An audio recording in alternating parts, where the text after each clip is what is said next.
Okay, and today I want to talk about the four elements that make up our personalities, us being humans. Although there are many other items that psychology has decided can help us decipher this, we as humans have had these particular elements as part of ourselves in most cultures for most ages. And these elements are air, earth, fire, and water.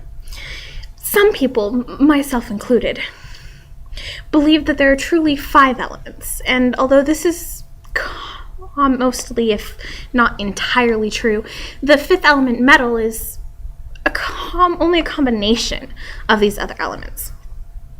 And because metal is this combination, it's not recognized by most cultures. A few brave ones have decided to risk using it, and thus they go against most of the 8 realms.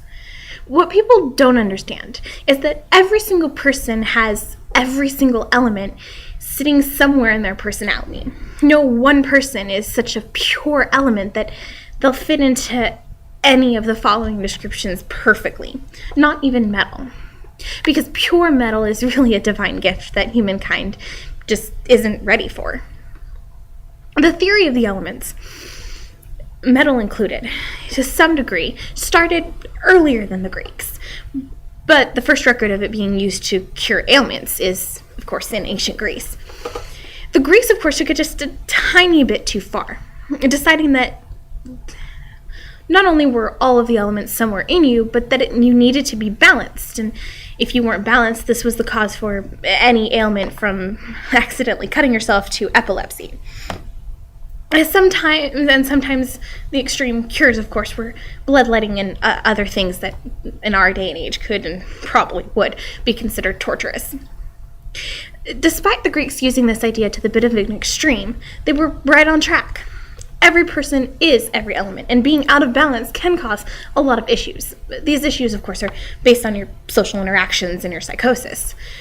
Being in balance, or in our use of the elements, metal, is exactly where we want to be, so that we can live in a balanced world, a utopia of sorts. Unfortunately, this balance is hard for even people who are legitimately described as metal to come across. Another thing that the Greeks got right is the use of their descriptive words in defining them. They used 4 words: cold, warm, high, and low. Each element was given 2 of the words to help define how they affected a person, to allow doctors to fix people. Cold is not meant to be cold-hearted. They defined it a little differently, but for our purposes, I would like to define it as spiritual. The elements who are cold, they tend to think of more social things. And this makes them seem manipulative, even if they're using it in a compassionate way. Cold is also meant to mean logical and calm. These elements don't play with their emotions. They know what they feel when and if they give their emotions away. It's deep and powerful. They don't know how to show their emotion very often. Warm is, of course, being the opposite. Another more suitable term for warm elements would be passionate elements.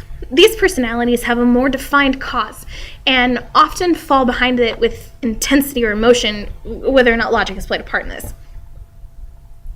Warm does indeed mean emotional, but it's not in the sense that they don't have control of their emotion, although this may be true in more naive individuals.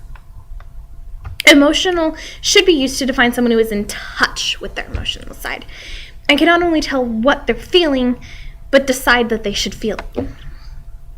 Unlike the cold elements, the warm elements always show their emotions to let people know how passionate and loving or even disgusted they are. High and low elements are largely based on what you think about in their free time. Higher elements think of things higher than human existence. This can be aliens, divinity, magic, or just other things beyond someone's world. The low elements typically think of oneself or the situation that they're currently in. Although low elements may seem selfish, they're not. They tend to think about the world around them, like their best friends, their family, or even their co-workers. They tend to advocate for those who are either unable to do so or do not wish to advocate themselves to powers that are beyond them, because their concern is for the greater good. Higher thinking elements tend to think about others and what people should be like, so they deserve the respect that they seek. They don't advocate for the greater good. Because if the greater good wants something, it'll be more beneficial in the long run for them to ask for it rather than have someone else do this. As a brief overview of the elements in our current day and age, the personalities of the elemental nations in Avatar: The Last Airbender, if they were to have the lack of technology, like we were to have the lack of technology that they portrayed in Avatar, that would be where our personalities would be.